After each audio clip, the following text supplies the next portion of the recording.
5763. Now, your host for Public Pulse, Floyd Whiting.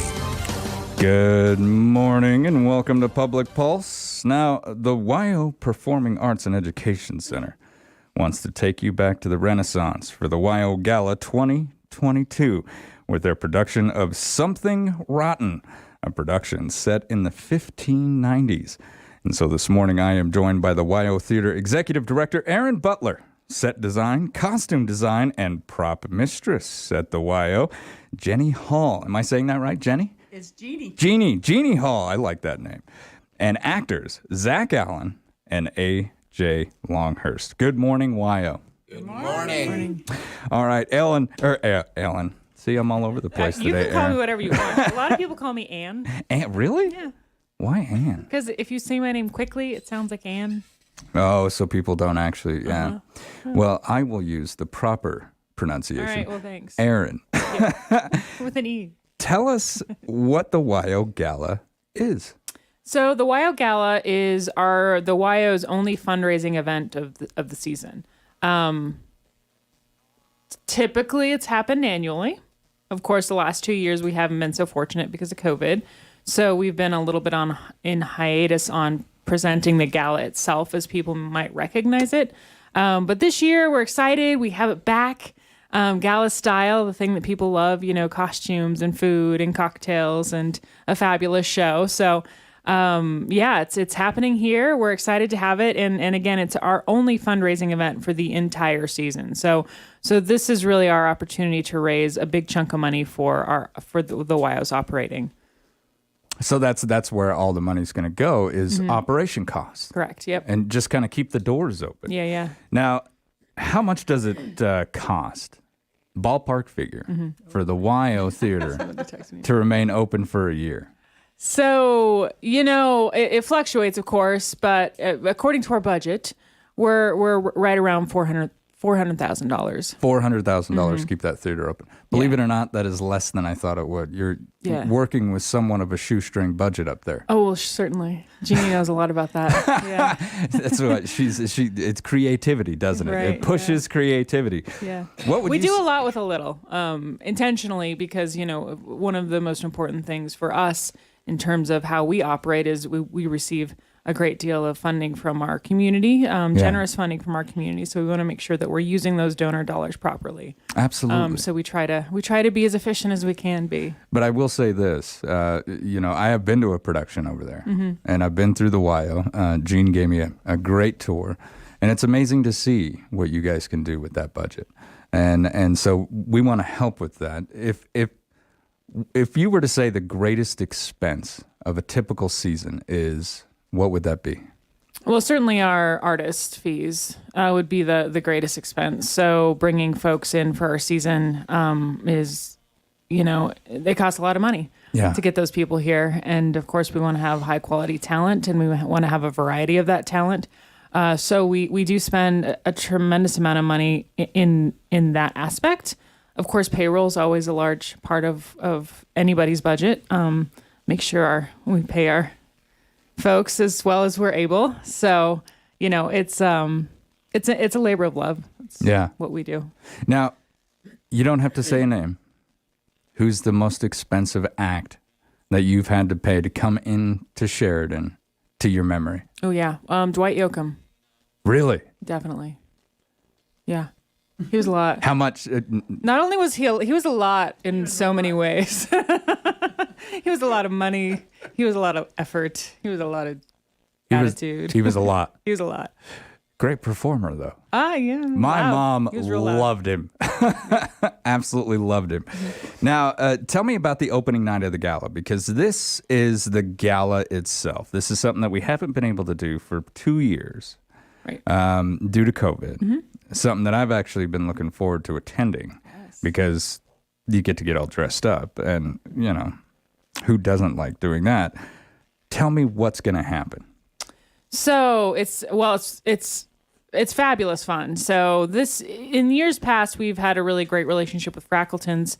Of course, this year we're having to change that direction slightly for many reasons. One of which, of course, is that Frackleton's is not available.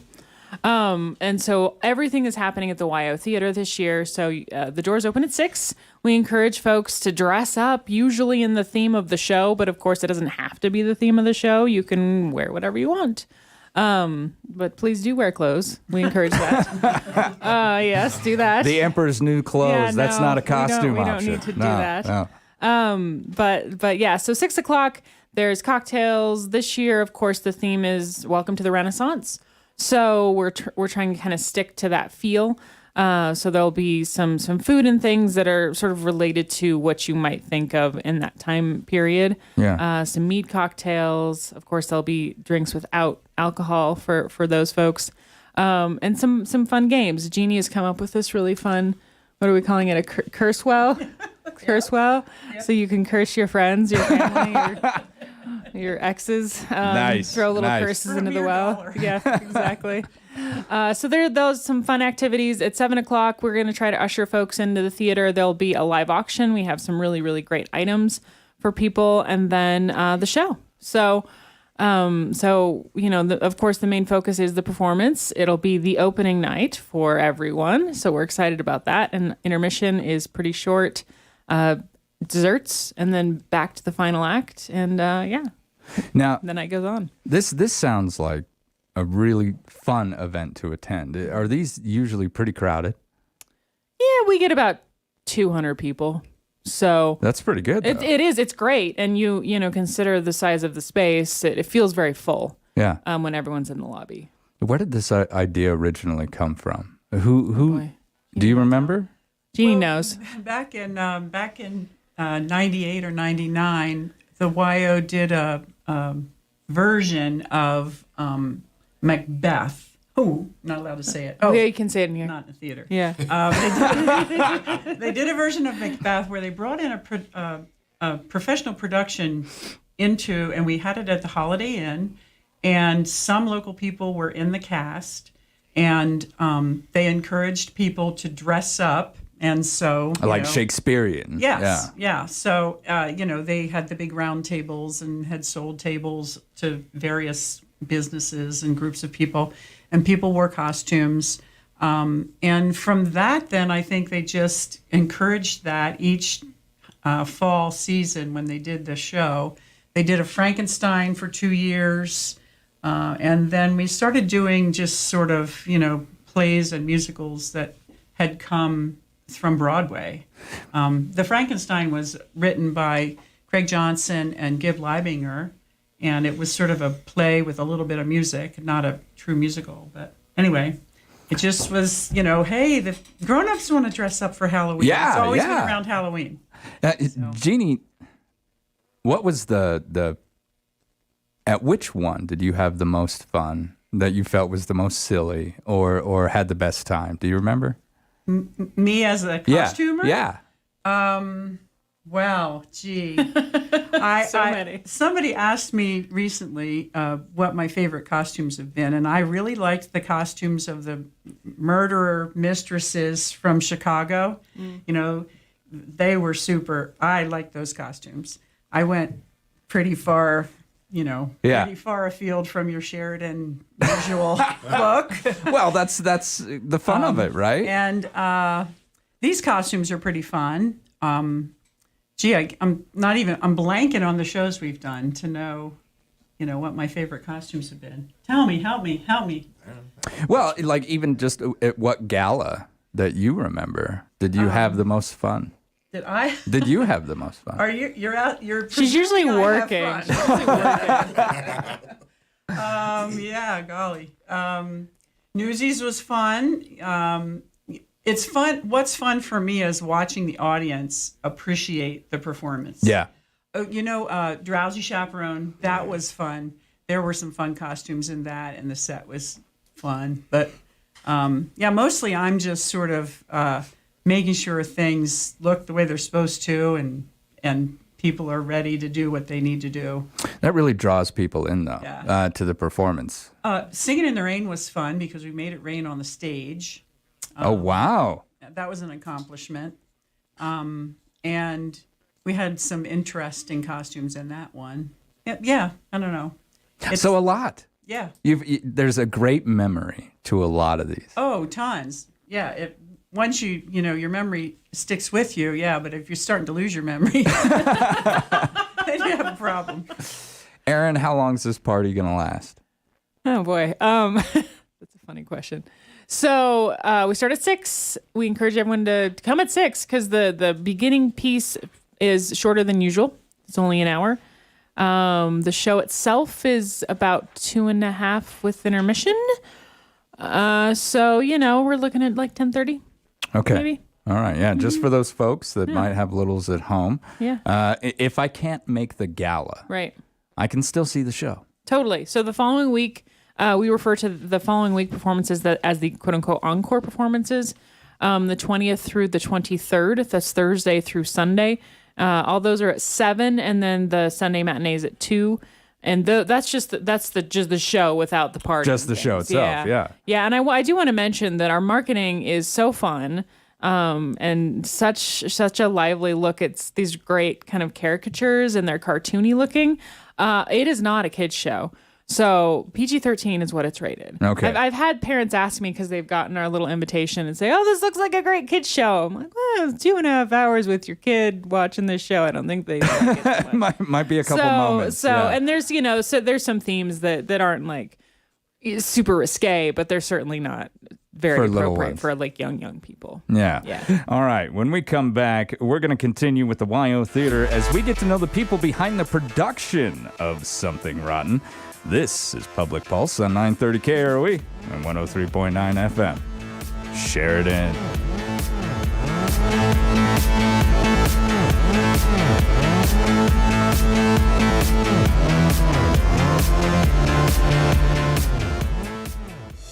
At Eliason Financial, money management isn't just about dollars and cents. It's about dreams and opportunities, and more importantly, family. We'll take time to get to know you. Then we'll develop a unique wealth management plan that works hard, just like you. To learn more about who we are and what our wealth management advisors can do for you, visit Eliason Financial online or call 307-672-3010. Securities offered through Royal Alliance Associates, Inc., member FINRA, SIPC. This announcement is brought to you by Farmers Co-op, your farm and ranch supply store on Coffin Avenue. LifeLink of Sheridan County delivers peace of mind. Are you concerned for a loved one's safety and independence? LifeLink provides alert systems that work in the home or on the go, 24/7, 365 days a year. Installation and maintenance are done by a local representative. No long-term contract, no service cancellation fee. For more information on LifeLink, call Terry at 307-751-9348. Opening a new business can be stressful. Cloud Peak Accounting will get you over the hurdles of establishing and launching your new business, like setting up your bookkeeping and payroll systems, registering with all government agencies, tax planning and compliance, and all the other details you haven't even thought of yet. Whether you've been in business for years or are contemplating the launch of a new business, contact Cloud Peak Accounting for a consultation. Visit cloudpeakcpa.com. This week on the Weekend Sports Wrap podcast, the MLB regular season is slowly coming to a close. We break down the playoff races as well as some other news and notes. Then we switch over to some football, talk about the Cowboys' loss to BYU and the Broncos' somehow disastrous win against the 49ers, as well as the world's new favorite NFL play, the butt punt. We talk about that, as well as the rest of the Sunday slate of games on the Weekend Sports Wrap podcast over on SheridanMedia.com or wherever you get your podcasts.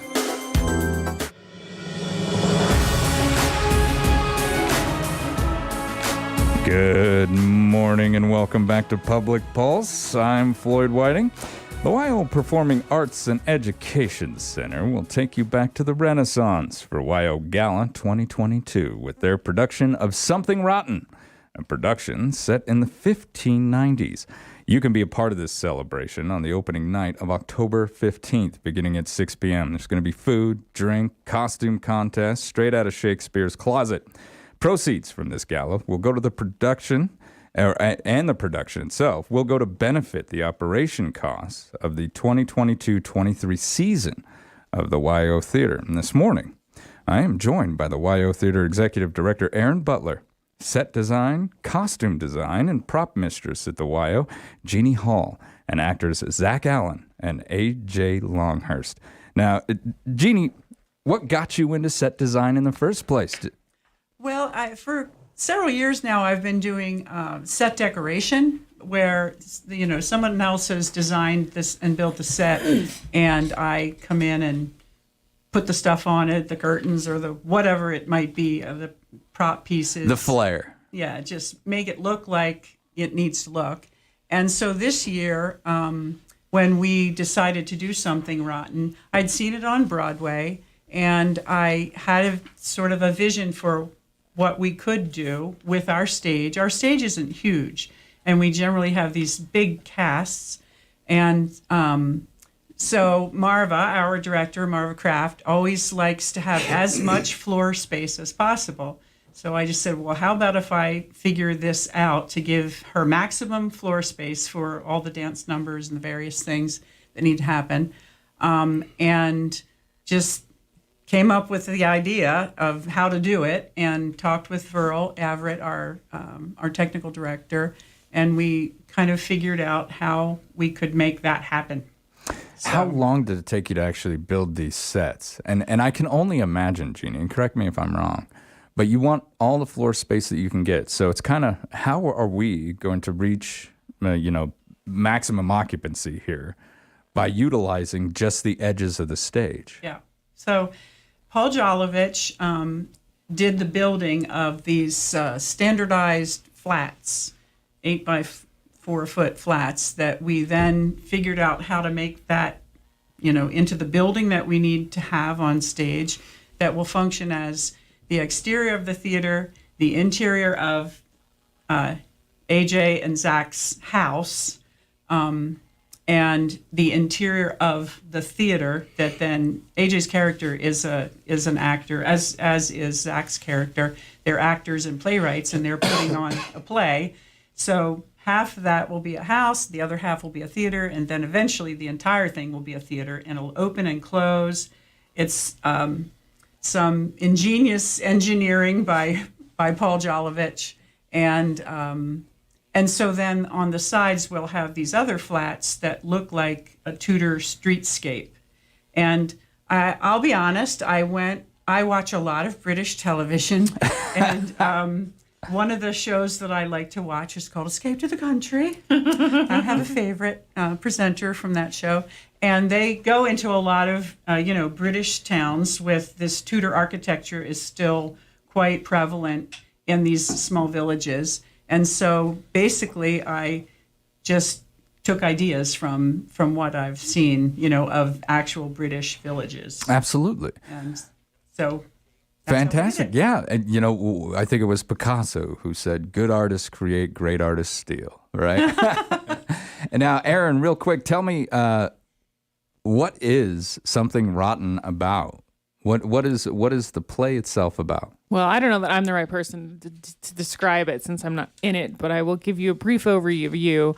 Essentially, it's it's a very funny script. So the idea is that these brothers, Nick and Nigel Bottom, who are played by Zach and AJ, are they're in the late 16th century, 1590.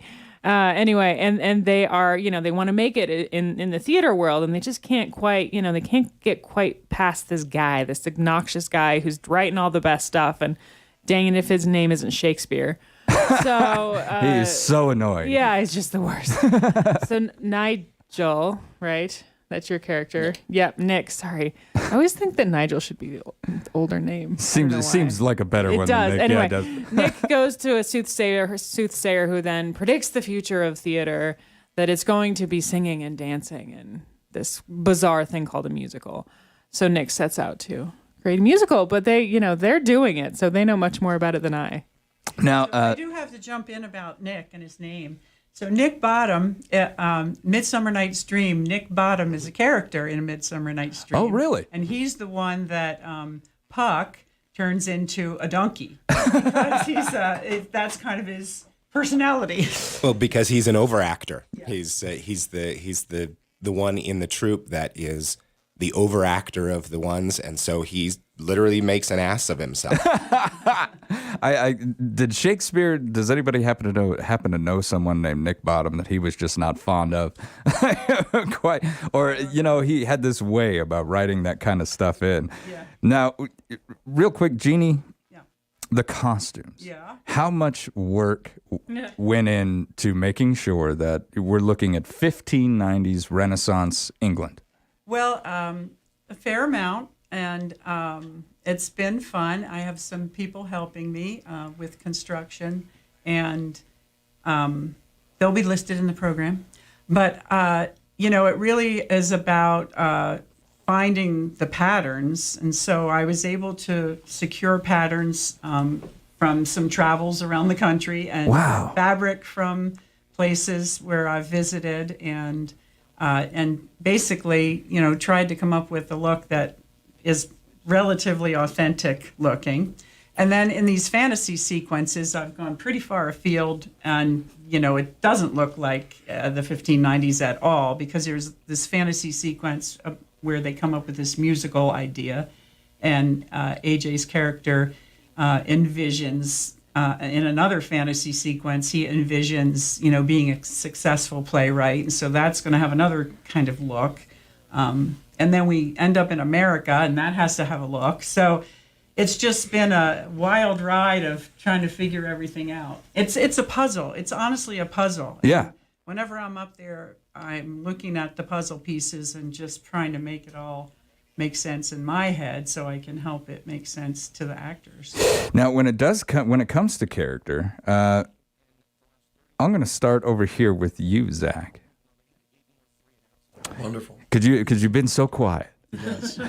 Now, what inspired you to take up acting in the first place? Wow, that's kind of a funny story. When I moved up here to Sheridan around 10 years ago, I was trying to find out what I wanted to do, and I started in music in elementary school with piano lessons and singing in choir, and I didn't know if that was for me. So I tried sports.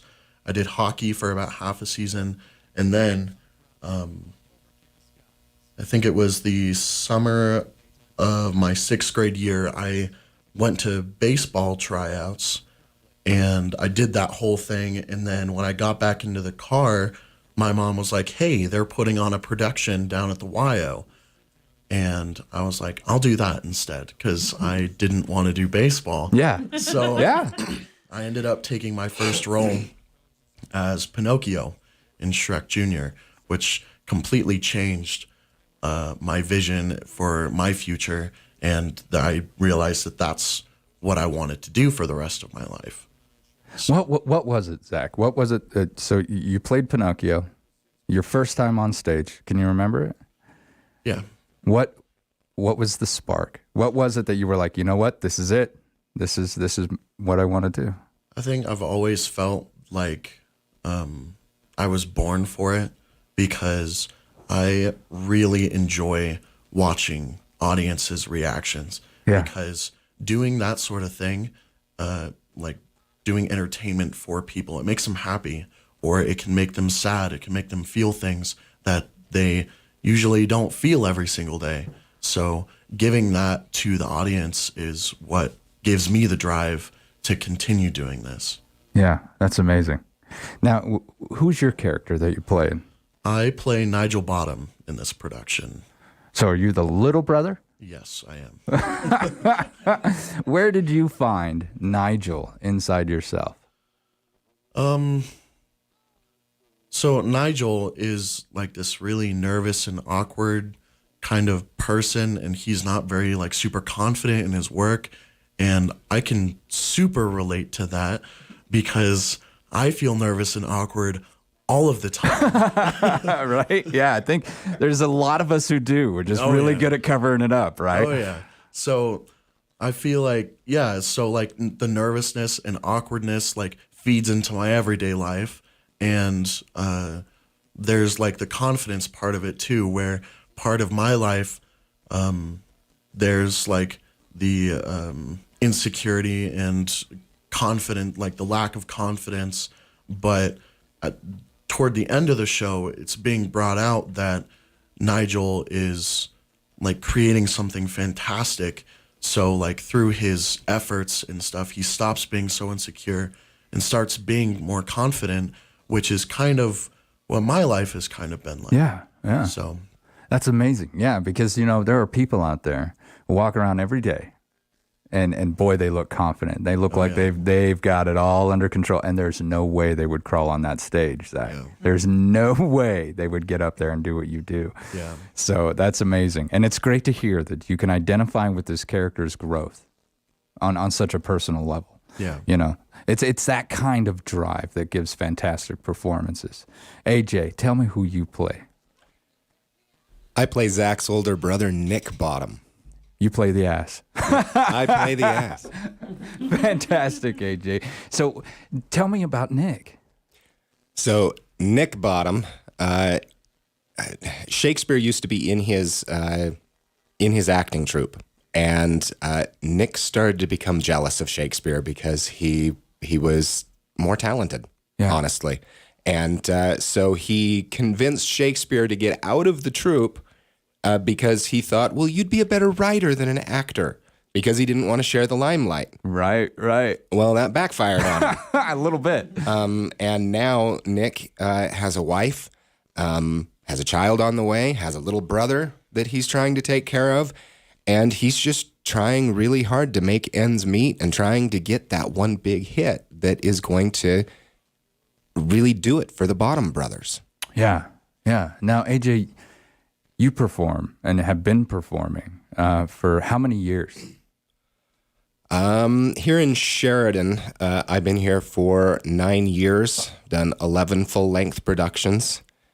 Before that, I was in Salt Lake. I've been performing for about 30 years. Wow, you don't look old enough to be performing for 30 years, my friend. What started you down that path? Well, one of my older brothers, he bought the double cassette tape of The Phantom of the Opera. Oh, wow, yeah. And we plugged that into our little crappy boombox and listened to that, and the music did something. I felt things that I hadn't ever felt when listening to music before. The fire was started. And I learned every word, learned every lyric, and would sing along. And people kind of said, "Well, why don't have you thought about doing this? Have you thought about auditioning for anything?" And I hadn't before, and so I kind of started in elementary school. I started learning little speeches and little things from movies, like monologues, and just kind of trying them out on my friends and everything, and it turned out to be fun, and they liked it, and so yeah, that's fantastic. And so again, kind of like with Zach, you were, to an extent, you feel like you were born to do this. Absolutely, because you do magic on the side, don't you? I do. And from what I hear, you're fantastic at that. A lot of people have talked about you coming in here. And one of these days, I would like you to do a trick for me. One of these days, I would love to do that when we've got a little bit more time. Where in your own life were you able to find Nick so that you could really portray him the way that you wanted to? I went back to right after high school. So in high school, I played the leads in all of the shows, and I went and auditioned for a regional theater, and I was pretty full of myself. I had a pretty big head. I thought that I was just the best. Yeah. And I got a pretty big dose of reality when I went and auditioned for a regional theater. And so looking at Nick and realizing that he thinks that he's got it, that he's really got it, but really deep down, he understands that he's not as talented as Shakespeare. Yeah. He's just not there. And so going back to that kind of reality check for me, and the growth of this character throughout the show, he hits that wall in the show. And he realizes that he should have listened to his family. He should have listened to his friends. He's talented, but he was a little too big for his britches. Yeah. And so that's been kind of where I found Nick. Yeah. Wow. Also, again, pulling something so personal, that's got to be a form of growth for both of you, as actors, being able to reach back and say, wow, I can identify with this person because of this. So I've got to take a quick commercial break, but I just want to ask a quick yes or no question. Is performing parts like this almost like a therapy where you can look back on that and reflect on things in your past like that? Always. Absolutely. Fantastic. Man, that's just awesome. All right, when we return, we're going to continue with the YO Theater, and we're going to learn a little bit more about the production of Something Rotten. This is Public Pulse on 930 KROE and 103.9 FM. Sheridan.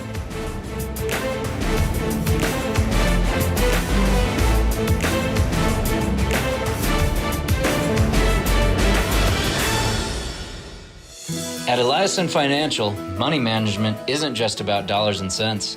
It's about dreams and opportunities, and more importantly, family. We'll take time to get to know you. Then we'll develop a unique wealth management plan that works hard, just like you. To learn more about who we are and what our wealth management advisors can do for you, visit Eliason Financial online or call 307-672-3010. Securities offered through Royal Alliance Associates, Inc., member FINRA, SIPC. Champion Funeral Home is dedicated to providing compassionate and personalized service to your families.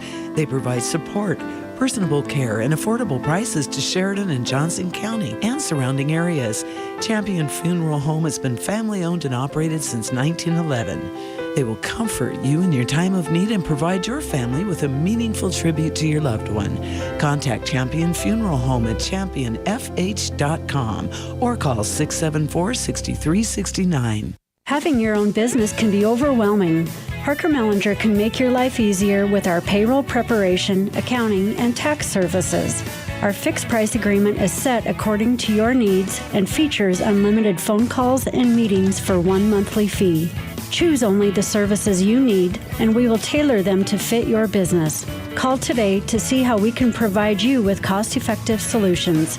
Parker Mellinger, 1811 South Sheridan Avenue, Sheridan. Sheridan Orthopedic Associates continues its over 50-year tradition of surgical excellence in Northeast Wyoming and Southern Montana with the addition of Dr. Jory Wasserberger, a Wyoming native, and fellowship trained at the Mayo Clinic in Orthopedic Sports Medicine. Dr. Wasserberger joins a team of highly rated surgeons providing spine, sports, hand, hip, knee, and shoulder surgery, joint replacement, and more, including emergency care 24/7, 365 days a year. Visit us at SheridanOrtho.com to learn more. Bye-bye, my good boy. Be good while we go on vacation. Parents get so uptight leaving us precious pets behind, but when they leave us in the quality care of McGraw's Paws, they really have nothing to worry about. We get lots of love and attention from the trained staff. This place is so nice, clean, safe, and pretty darn comfortable, so we dogs and cats have a good time while they're away. Plus, it's in a convenient in-town location for our humans. McGraw's Paws, 1820 Gabriel Court, next to Second Chance Cat Rescue. Call 307-381-2184. We're taking in-advance reservations. This is Amity Allman with the Best Real Estate Team, bringing you the best tip of the week. Interest rates are on the rise, but I have some great advice for you. Marry the house and date the rate. What goes up must come down. So buy that house you love at today's rate and refinance later.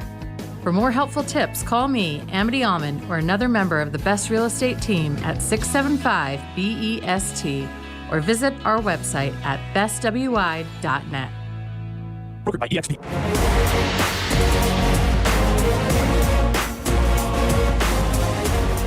Good morning and welcome back to Public Pulse. I'm Floyd Whiting. The Wyoming Performing Arts and Education Center wants to take you back to the Renaissance for the Wild Gala 2022 with their production of Something Rotten, a production set in the 1590s. Now, you can be a part of this gala celebration on the opening night of October 15th at 6 p.m.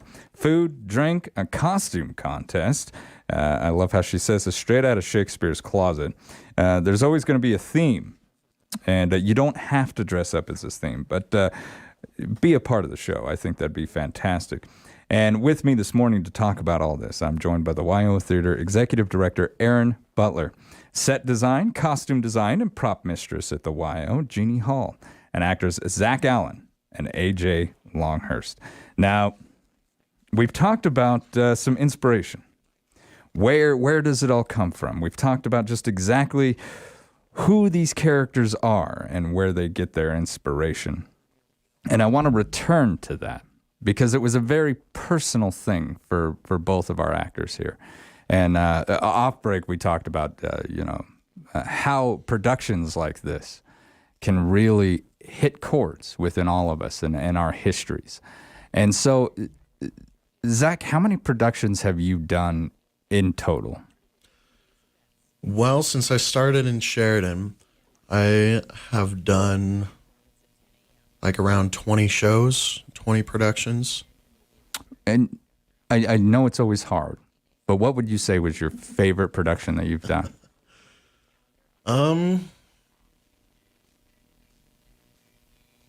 think Newsies was probably the best show for me because I got to play Jack Kelly, who was this super confident ladies' man, and he's like starting this like revolution basically, and that was totally like the opposite of who I was. Yeah. So when I found that and like played him, I had to like really deep down and dig, and then like portray this character who I had like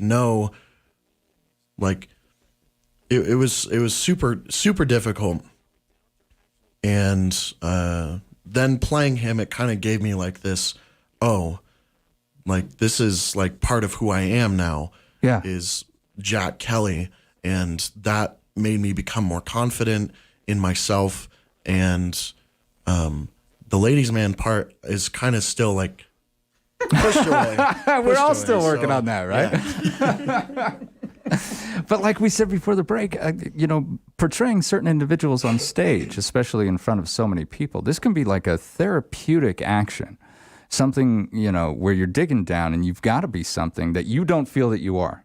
So you've got to find that within you. Mm-hmm. And how long did it take you to sit and really think about it and dig Jack? I think opening night of the show.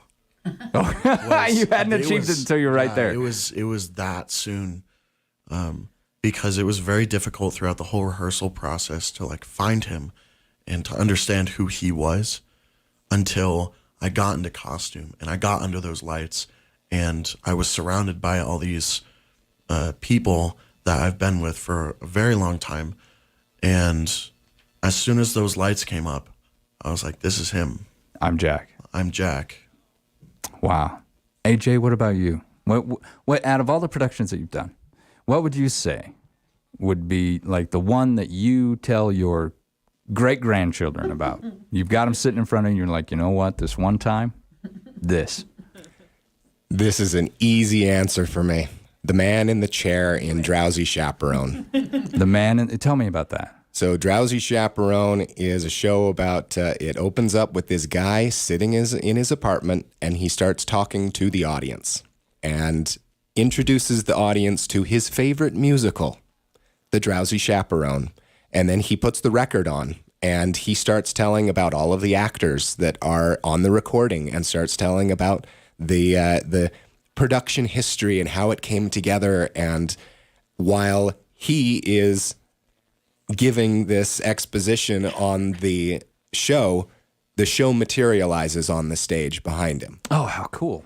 And so I loved that show because I got to be in the show, but I got to watch the show every single night because my little apartment was just off of the stage.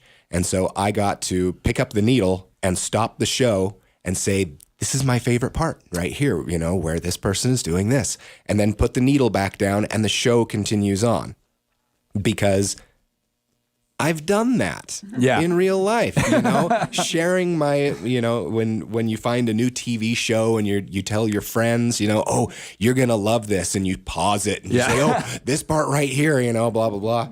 Or they talked over something, so you're like, oh, I got to go back. I got to go back. You got to see this. And so being able to be a part of the show and to be able to watch all of these amazing performers every night of that show was it was an experience like no other. Yeah. Yeah. To an extent, were you playing yourself in that performance? Partially. It was it was more about portraying the excitement that you can have over a musical theater production. Yeah. Because some people like Nick in this show, when he finds out that musicals are going to be the next big thing, he says, that's the stupidest thing I've ever heard. It'll never happen. It'll never work. It's never going to catch on. And the funny thing is that while he's saying that, he's singing it. Yeah. He's saying nobody's going to believe that people are going to break out into song. And he's doing this while singing.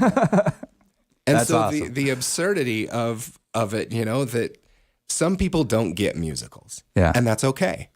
But for those of us that do get them and love them, The Drowsy Chaperone was me being able to be the ultimate fanboy of musicals and just let all of that go.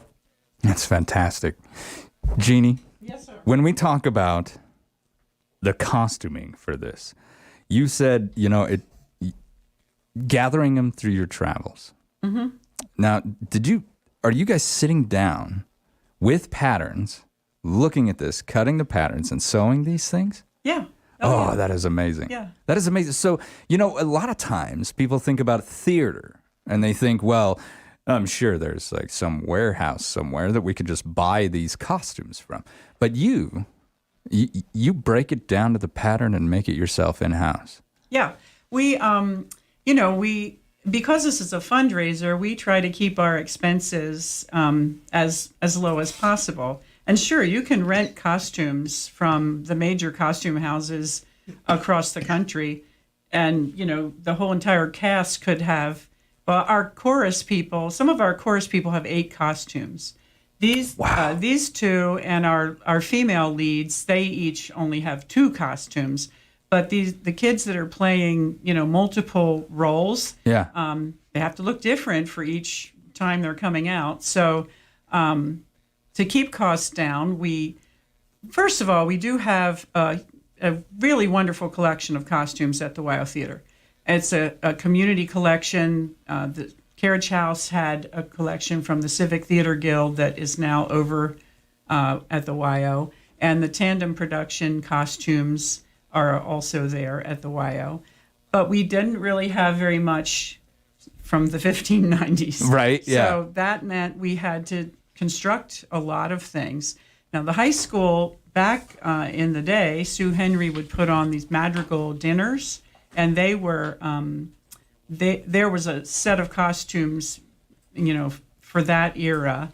And then we did a show at the high school called Once Upon a Mattress, and we had made a lot of things for that show, which is also in this same general time span. So between some of those things from the high school and constructing what we need to construct, we're coming up with what these people are going to be wearing. So it's not like every single costume had to be made from scratch. We could grab a little bit from over here. Right. This looks historically accurate. Let's grab that hat. Yeah. So, but how much of it did you have to sit down? And I've only got about 3 minutes left, and I want to go over the time and place. Right. But how much of it did you have to sit down and go, you know what, this is going to have to be done from top to bottom? Yeah, well, probably, gosh, it's very hard to quantify because a lot.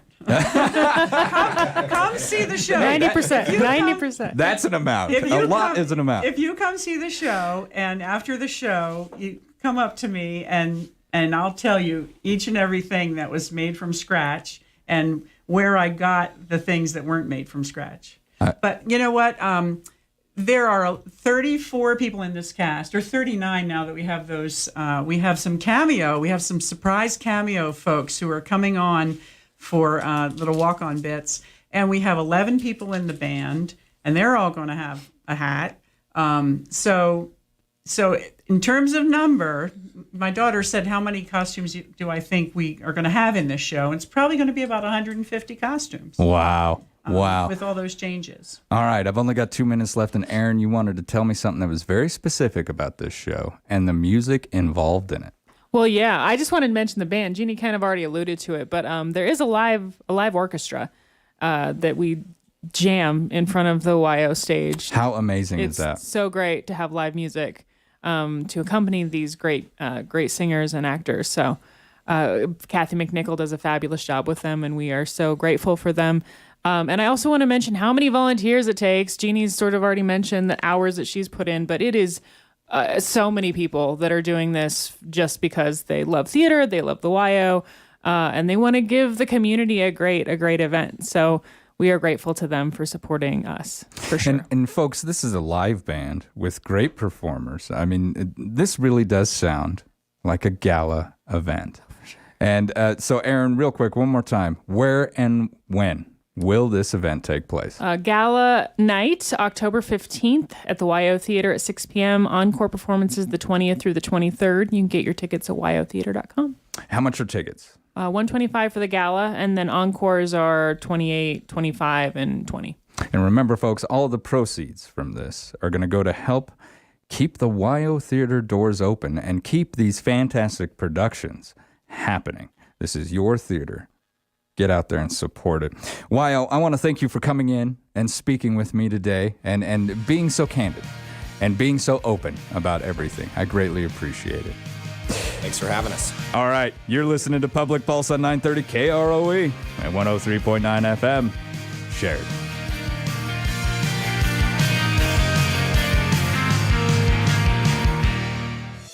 At Eliason Financial, money management isn't just about dollars and cents. It's about dreams and opportunities, and more importantly, family. We'll take time to get to know you.